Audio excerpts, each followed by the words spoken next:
She cleaned his mansion. But she was the true owner. Rain crashed against the giant glass windows of Blackwood Mansion. Inside, servants rushed through endless marble halls, terrified of one man. Adrian Blackwood. A 34-year-old billionaire. Cold. Powerful. A man who believed money could buy everything. That morning, he noticed something strange.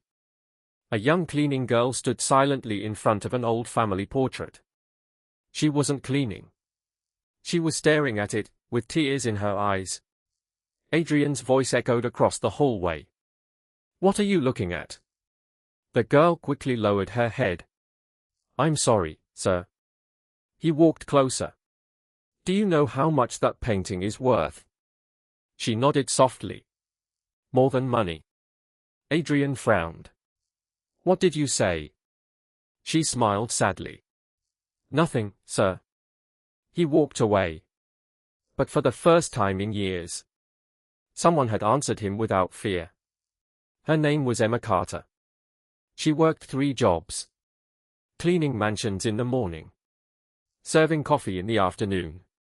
Packing boxes at night. Not because she wanted luxury. Because her little brother needed expensive heart surgery. Every dollar mattered. Every minute mattered. She never complained. She simply kept working. Every servant admired her. Even after 16-hour shifts. She still smiled. Adrian watched her from security cameras more often than he admitted. She never stole. Never lied. Never wasted food. She even left half of her lunch untouched. One day he asked the head chef, "Why doesn't she eat?" The chef looked uncomfortable. "She wraps the food and takes it home." For herself. "No, sir." For her brother. Something inside Adrian shifted. Only slightly. But enough to notice. Weeks passed. One evening Adrian found Emma fixing an old broken vase. "Why are you wasting your time?" She answered. "My mother used to say, broken things deserve another chance." Adrian laughed. "Not everything can be repaired." Emma looked into his eyes. "Neither can regret." For a second, neither of them spoke. That night Adrian couldn't sleep. Her words haunted him. He had everything. Private jets. Luxury cars. Companies around the world. Yet, he had never heard words that simple. Or that honest. The next morning disaster struck. A priceless diamond necklace disappeared. Worth nearly $20 million. Security searched every employee. The necklace was found inside Emma's backpack. The room fell silent. Everyone looked at her. Emma's face turned pale. "I didn't do this." Adrian stared at her. "The evidence says otherwise." She shook her head. "I've never stolen anything." But nobody listened. She was fired immediately. Escorted out of the mansion in the rain. Without her final paycheck. Without dignity. She walked away. Crying. Not because she lost her job. Because she had no money left for her brother's surgery. That same night, an old man arrived at Blackwood Mansion. His suit was simple. But his confidence filled the room. "I need to speak with Mr. Blackwood." Adrian agreed. The stranger placed an old wooden box on the table. Inside were faded photographs. Legal documents. Letters. And one tiny silver key. Adrian frowned. "What is this?" The old man answered. "The truth.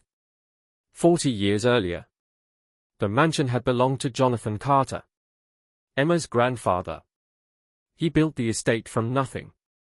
But after a tragic accident, a trusted business partner forged documents.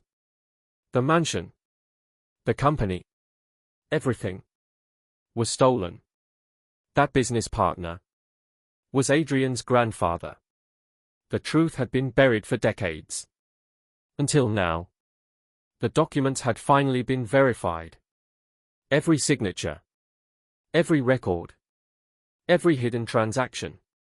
There was only one legal heir left. Emma Carter. The cleaning girl. She wasn't cleaning someone else's mansion. She had been cleaning her own home. Adrian felt the blood drain from his face. Every memory replayed in his mind. Her tears in front of the portrait. Her words. More than money. She had recognized her grandfather's face. She knew.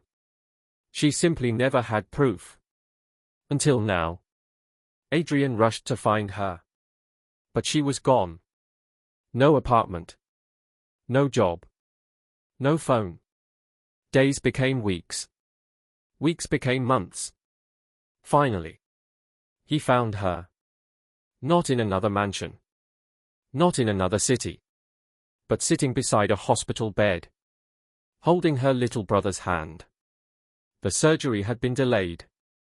They couldn't afford it. Adrian quietly entered the room. Emma looked at him. Neither of them spoke. He placed a folder on the table. I came to return something. She opened it. Property deeds. Company ownership papers.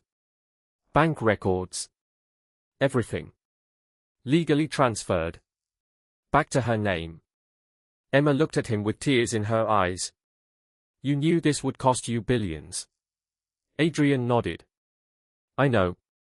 Why did you do it? He answered softly. Because keeping what was never mine made me poorer than losing it ever could. Emma signed the final papers. But then she surprised everyone. She pushed half of the documents back. Adrian looked confused. What are you doing? She smiled. My grandfather built this company to help people. Not to destroy families.